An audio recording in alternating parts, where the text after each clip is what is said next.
Hello, in this lesson we're going to talk about transformations off the grid.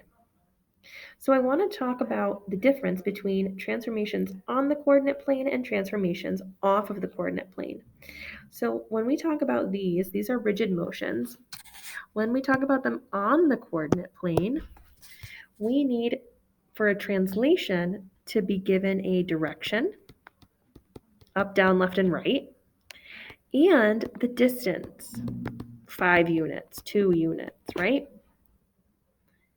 If I have a reflection on the coordinate grid, I need to be given the line of reflection, or the line that it's reflecting across. And if I have a rotation on the coordinate grid, I need to be given the center of rotation and the degree of rotation. Oof, that was supposed to be an M.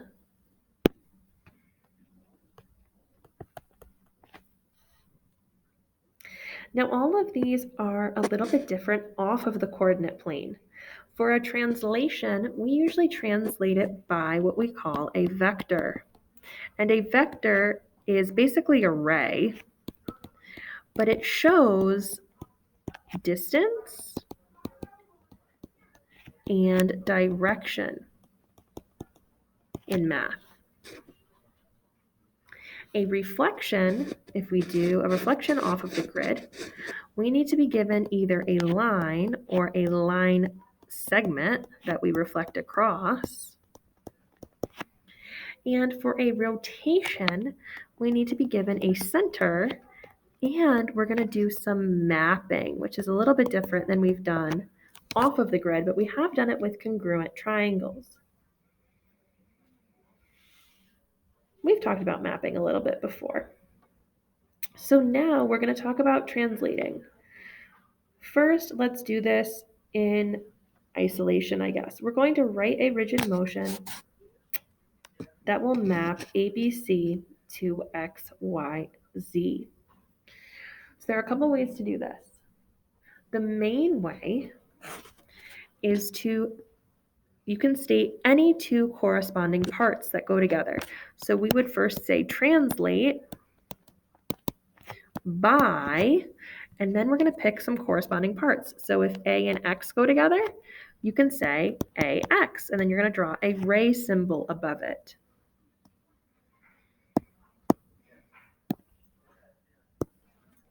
You could also pick any of the other corresponding parts. So you could say from B to Y, or you could say CZ. But either way, it's going to have that little arrow above the two letters.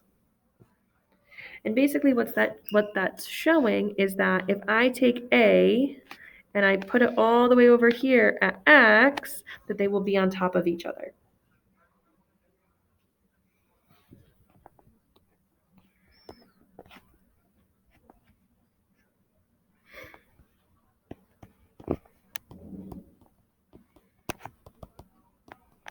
Any of those are correct, but you don't need all three. All right, let's look at the reflection. For the reflection, we're going to map ABC to XYZ, but this time it's been reflected. So we need a line of reflection. And I don't have a line on my diagram, but I can draw one in if I need to. So here I'm going to just draw a line kind of in the middle, put an L so that I can label it.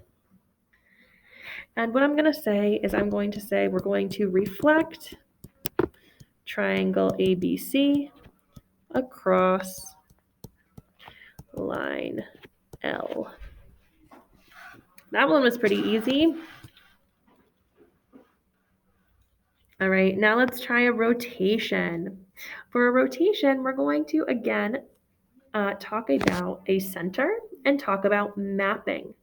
So first, we're going to have to determine the center. In this case, we can see that the center of rotation is point B. So when I write this, I'm going to say rotate around point B.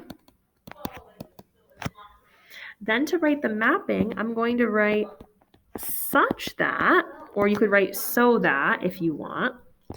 And then you're just going to name two corresponding parts. So in this case, A and X go together.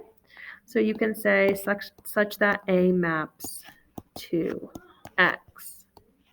So again, any of these as long as they are corresponding parts. Now you can't say B maps to B because B didn't move, but you could say that C mapped to Z.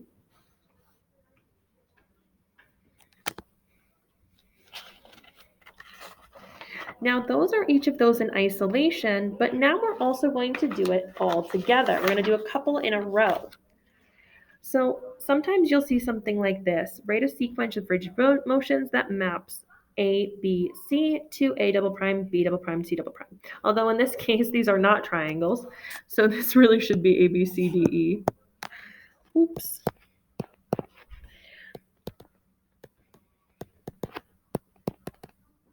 I changed my diagram this year. All right, let's check it out. So when I write the sequence of rigid motions, you're going to think what happened first and what happened second. And I'm going to zoom out so that we can see more on the page. There we go. So in this case, what happened first?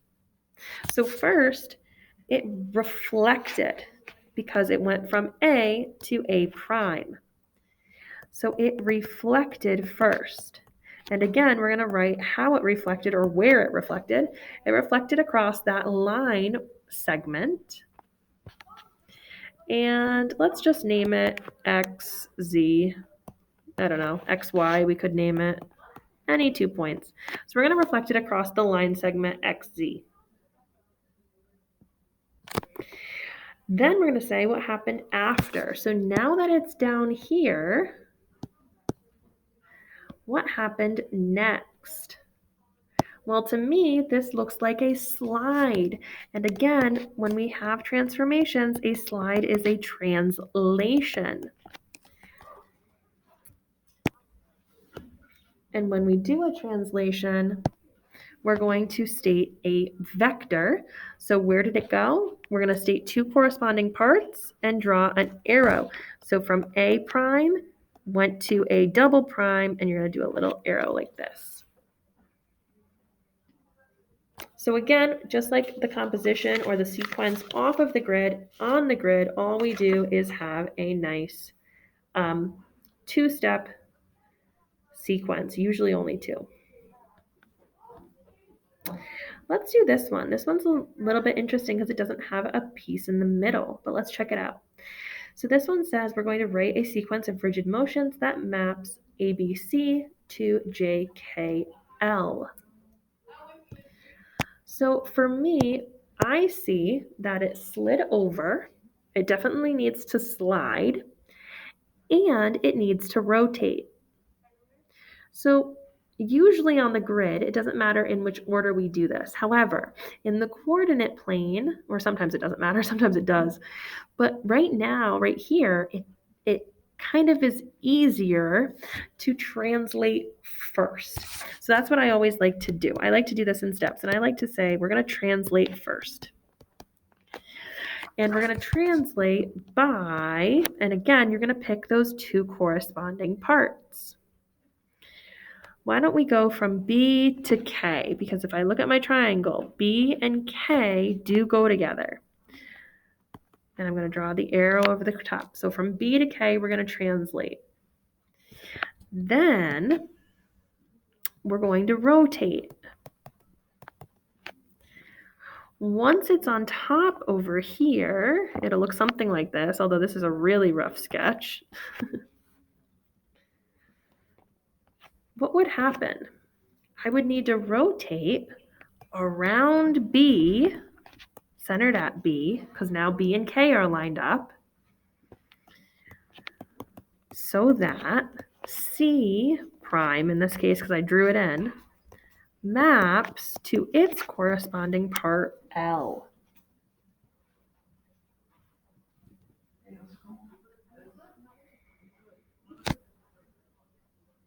So it's going to rotate down so it maps.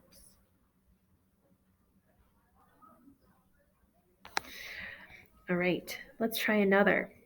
This time it says if MO is congruent to XY, NO is congruent to YZ, and MN is congruent to XZ, write the sequence of rigid motions that maps MON to XYZ.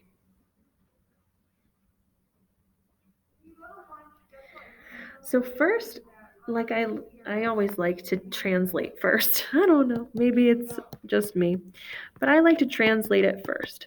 So I'm going to translate it, and I'm going to translate again by two corresponding parts. And I see that they're already on a segment. So why don't we slide this figure all the way down? We can't just go from O to Z because then those aren't corresponding parts. But O goes all the way down to Y. So I'm going to translate by the vector OY. Then I would have to do what to get it to go upside down? I would have to reflect it. And I can reflect it across a segment. And in this case, you can name it, we can just say we're going to reflect across the segment that's already there, YZ. The segment of the triangle that it'll be flipping across. All right, this last one is a little bit interesting, so I want to make sure that you're paying close attention, all right? WER is the image of FLO after a 110-degree clockwise rotation around point P. Okay, so if it's the image after a rotation, that must mean that those two figures are congruent. So, because those figures are congruent, that's going to help me a lot. Let's look down here. If the angle F is 115, what is the measure of angle W? Ooh, well, if triangle FLO is congruent to triangle WER, then F and W should be congruent. L and E are congruent, and O and R. All right, so if F is 115, that must mean that W is also 115. Now, the next question says, if the measure of angle O is 25, okay, so O is 25, ooh, didn't fit very nicely. What is the measure of angle E? Well, O and E don't go together. O and E are not corresponding parts. But O and R are corresponding parts, so that must mean that this is 25. And I already said that W was 115. Oh, I'm talking about angles in a triangle for this question. All right, so let's write down our logic or our thought process there. So the first thing that I said when I read this question, right, was that since rotations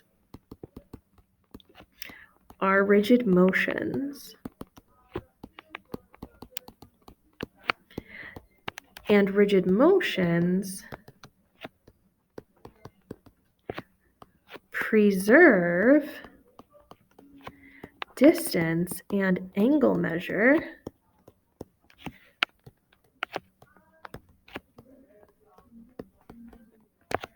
triangle FLO is congruent, ooh, that was a horrible congruent symbol. Let's try again, to triangle WER.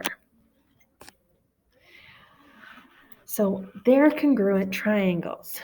Now, because they're congruent triangles, I'm going to say therefore angle F would be congruent to angle W, angle L is congruent to angle E, and angle O is congruent to angle R. That's how I got all of those angles in both triangles. But now I have to explain what I'm about to do, which is this triangle or angle E here that I have to find. Well, if I know that two of the angles in the triangle are 115 and 25, I can add them together to get 140 and then subtract 140 from 180 because there's 180 degrees in a triangle. So let's go back here and explain how I got that. All right, so I know that angle E is 40. The measure of angle E is equal to 40 because the sum of the angles in a triangle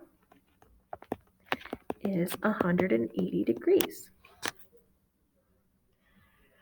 Oh my goodness, who knew that explanations would have to be so thorough in geometry? All right, well, that's it for today's lesson on transformations off the grid. I will see you guys